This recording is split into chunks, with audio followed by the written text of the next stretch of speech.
La luna deslumbrante asoma entre los árboles.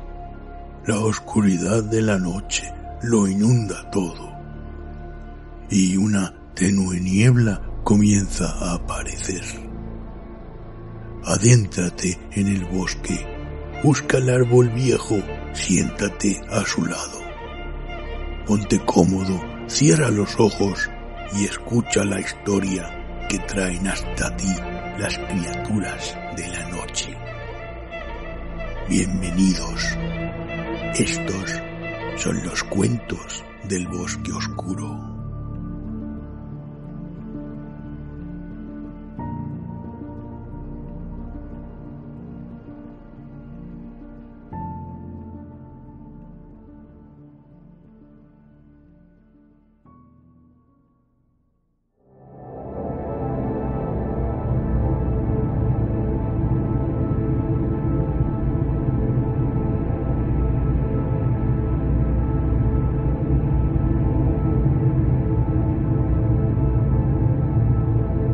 La llama de Brenda Wallace.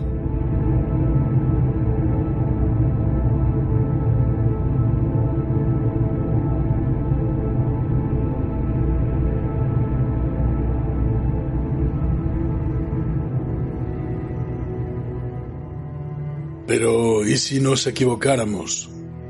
¿Y si más allá del mundo material que conocemos existiera algo que nuestros sentidos son incapaces de percibir?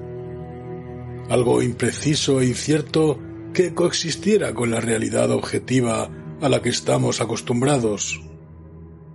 Fantasmas que no sean más que proyecciones de otros universos en nuestro mundo. Sé que estas divagaciones me perseguirán de por vida.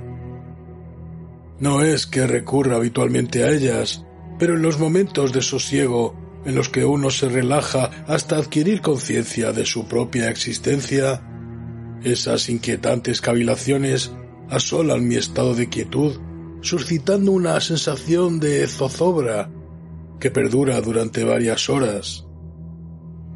Sin embargo, esta introspección tan peliaguda no se genera azarosamente en lo más profundo de mi consciencia, no, pues de sobra conozco la causa que la ha provocado. Son pocas las personas que tras abandonar la niñez mantienen cierto pasmo por la mundanal magia. Por suerte, soy uno de ellos. Quizá mi condición de hombre de ciencias siempre me haya llevado a ser más curioso de la cuenta, o quizás el hecho de cuestionar constantemente distintos aspectos haya generado que me decante por esta disciplina. Sea como fuere, mi curiosidad ha definido lo que soy a día de hoy, y también me ha conducido hacia la que creía una característica inamovible de mi arriesgada personalidad, el escepticismo más absoluto. No obstante, hay momentos en los que la vida te pone a prueba, y los cimientos más firmes se tambalean cuando se experimentan episodios tan fabulosos que incluso las mentes menos crédulas se olvidan de lo racional por un momento para aceptar lo quimérico. Hace unos días regresé al lugar en el que diferentes generaciones de mis antepasados habían vivido. Al mismo que cuando el final de sus días les llegó, este les permitió formar parte del terruño que alimentaría en un futuro a sus descendientes. Pocos habitantes quedaban ya en este lugar apartado del mundo, pues muchos habían emigrado a las ciudades hacía años. Pero había un sector casi centenario que se había mantenido firme en su decisión de vivir alejados del mundo real, del bullicio y del estrés que caracteriza a la sociedad moderna. Al igual que había sucedido con sus antepasados, el hecho de alejarse de lo vital les hacía coexistir y creer sólidamente en aspectos prodigiosos que para el resto de los humanos, estrechos de miras, resultarían inconcebibles. Por eso soy consciente de que algunos me tomarán por loco cuando les cuente lo que viví, pero cuando fenómenos de este tipo suceden y van más allá de lo que estamos acostumbrados, uno ya no sabe qué creer. Desde que tengo uso de razón, todas las nochebuenas las he pasado rodeado de mi familia, que al igual que yo retorna al pueblo del que os hablaba para regocijarla. Siempre acudimos a la casa familiar, ahora deshabitada, y pasamos 3 o 4 días allí al calor de la lumbre. Lo cierto es que cada vez nos reunimos menos personas en esa noche tan señalada. En esta última ocasión solo hemos asistido 6. Mis padres, mis tíos, una tía abuela soltera y yo. Normalmente cuando la cena termina, todos nos sentamos en el sofá, hablamos de tiempos pasados y de gente que ya dejó de existir. Así, de algún modo, el salón vuelve a llenarse de abuelos, bisabuelos e incluso tatarabuelos. Los imaginamos en su día a día, los sentimos allí, con nosotros, vivos. Esta Nochebuena terminamos de cenar más pronto de lo habitual. Mientras mi madre bajaba a la cocina con mi tía para preparar los cafés, yo decidí subir a la última planta para fumarme un cigarrillo en la terraza. Una vez allí, percibí la soledad que amparaba la casa en aquella noche tormentosa y me estremecí. Las chimeneas de los tejados emanaban un humillo fantasmagórico que era el causante de hacer que todos los recovecos del pueblo se empapasen de un aroma tan hogareño como el que desprende el cordero asado. A pesar de la distancia que había entre mi casa y las de enfrente, se percibía con cierta claridad, a través de las ventanas iluminadas, la silueta de las familias que todavía cenaban. Me apresuré con el cigarrillo, ya que sentí que me entrometía en la intimidad de aquellos hogares, aunque también he de reconocer que las primeras gotas de agua y el sonido de los truenos en la lejanía tuvieron mucho que ver en la decisión de volver cuanto antes al interior. Lancé la colilla, cayó en uno de los tejados de las cocheras que estaban debajo de mi casa y eché un último vistazo, casi furtivo, a aquellas ventanas que irradiaban alegría. Entonces reparé en algo que no había advertido en un primer momento. Tal vez, cegado por la incandescencia que provenía de aquellas casas, no había apreciado que en la oscuridad de una de ellas, una pequeña luz, que parecía provenir de un candil o de una vela, centelleaba como lo habría hecho una luciérnaga perdida en la oscuridad de una noche de luna menguante. Regresé al salón con los demás, que ya me esperaban con el café servido. La tormenta se iba aproximando, los truenos cada vez se oían desde más cerca, y de repente percibimos a través de la ventana cómo un rayo rasgaba el cielo, provocando que un aguacero de gran intensidad se filtrara por la grieta surcada en el firmamento roto. Las bombillas del salón comenzaron a parpadear. Mi padre se adelantó al previsible apagón y fue a buscar unas velas. Entonces recordé lo que había presenciado poco tiempo atrás, cuando me encontraba en la terraza con mi cigarrillo. Les comenté que alguien en alguna casa que conformaba el horizonte de la azotea había vaticinado el corte de luz bastante antes, ya que estaba alumbrando su hogar con una diminuta llama. Todos se interesaron por saber la casa de la que se trataba, y después de mi detallada descripción, mi tía comenzó a reír.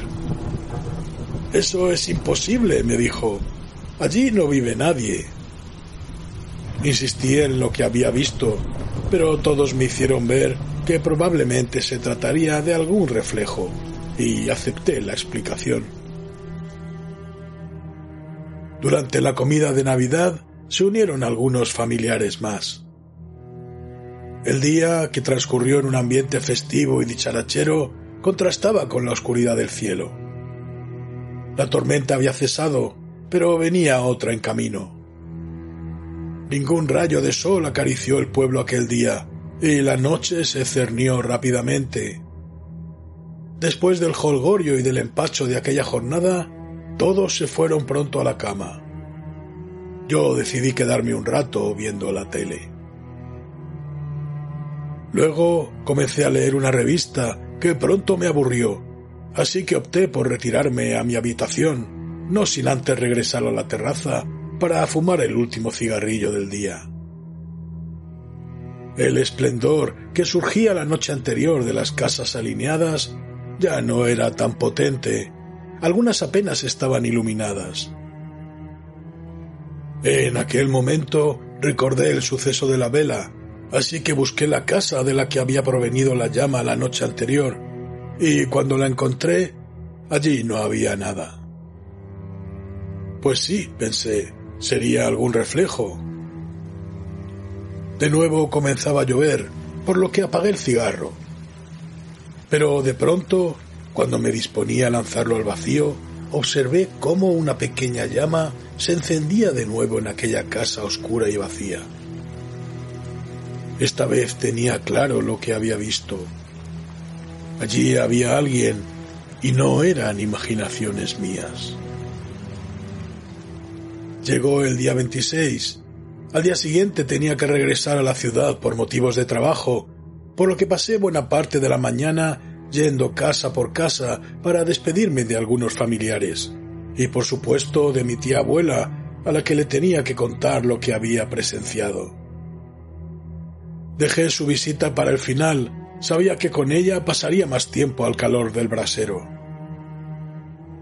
Reconozco que cuando le hube informado de todo, me sobresalté al conocer el motivo por el cual en aquella casa no vivía nadie. Parecía ser que sus únicos habitantes habían fallecido algunos años atrás, y desde entonces aquel lugar había permanecido cerrado. No obstante, la congoja me duró poco tiempo. Estaba convencido de que había una respuesta racional para aquel asunto tan curioso. Quizás se trataba de algún adolescente que se colaba allí por las noches para hacer quién sabe qué. Mi tía, por el contrario, me relataba algo relacionado con las ánimas que deambulaban a su antojo por el pueblo hasta que acababan por regresar al hogar en el que siempre habían vivido para instalarse allí durante toda la eternidad. Ella prosiguió durante un buen rato con esta fantasía y yo dejé que lo hiciera, aunque apenas prestaba atención. Aquella noche permanecí al acecho. Fumé unos 3 cigarrillos esperando a que la inquietante llama volviese a brotar, y cuando ya estaba a punto de encender un cuarto, un pequeño lucero surgió de nuevo en la misma habitación oscura. Agucé la mirada. No recuerdo haber estado jamás tan aturdido o sumido en el miedo como en ese preciso momento en el que, mientras clavaba la vista en aquel fosco ventanal, el contorno de una cabeza sombría emergía de entre las tinieblas del fondo de la habitación y se acercaba lentamente hacia la cristalera. Mi reacción, temiendo ser descubierto, fue agacharme y acurrucarme detrás del muro que conformaba la silueta del balcón. Mi corazón latía a toda prisa. Intenté calmarme y convencerme de que lo que estaba experimentando era perfectamente plausible. Poco a poco me fui incorporando de mi cobarde posición y cuando mi cuerpo estaba completamente al descubierto, volví a lanzar la mirada hacia la opacidad del ventanal. Esta vez no me sorprendí ni me aterré, pues comprobé que detrás del cristal permanecía inmóvil el trazo sombrío de lo que por un momento había pensado que era un ente. La huella de los rayos manchaba el cielo y cierta niebla brotaba y se extendía por todos los rincones del lugar. A pesar de todos estos factores que podrían condicionar las mentes de personas psíquicamente sensibles y conducirlas hacia lo paranormal, para mí la llamada de los muertos no existía, así que me puse en marcha para saber quién era aquella misteriosa persona que cada noche encendía una vela.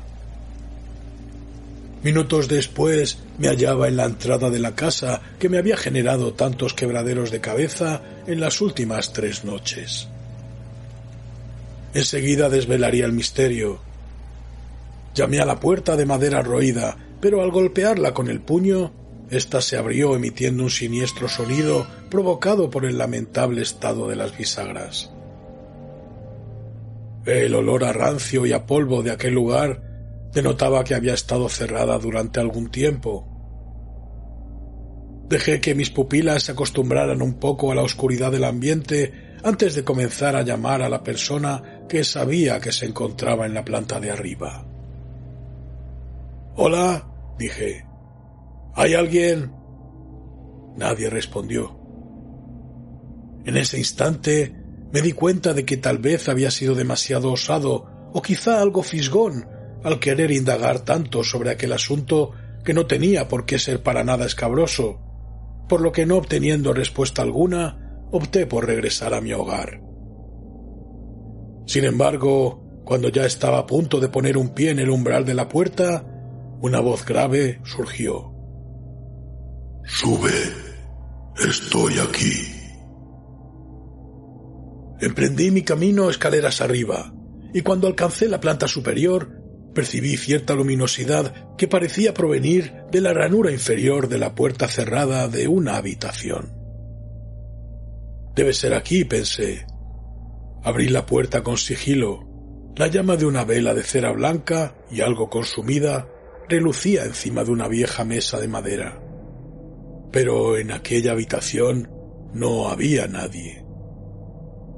Alcé la vista hacia la ventana y súbitamente mis ojos relampaguearon al no dar crédito a lo que éstos contemplaban a través del cristal sucio y mojado. En la azotea de mi casa, justo desde donde había estado husmeando, se encontraba la silueta que me había atemorizado poco tiempo atrás. Perplejo, me aproximé a la cristalera para intentar averiguar quién era el usurpador de mi territorio.